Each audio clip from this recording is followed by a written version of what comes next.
يجي معاويه بن ابي سفيان يقول للاحنف بن قيس: انت ليه ما بتسبش علي على المنبر زي الناس ما بيسبوه؟ قال له: اعفني يا امير المؤمنين. قوله اعفني يا امير المؤمنين يعني معناها ان انا هقول كلام يتعبك. قال: عزمت عليك الا فعلت. قال له: اما وقد عزمت علي يا امير المؤمنين فساصعد على المنبر. قال: هكذا؟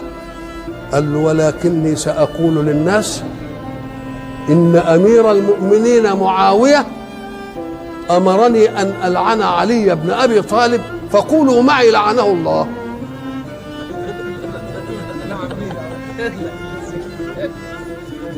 اهو ده الجواب التاني. قال له: ولا تقول ولا تتحدث، اقعد ساكت.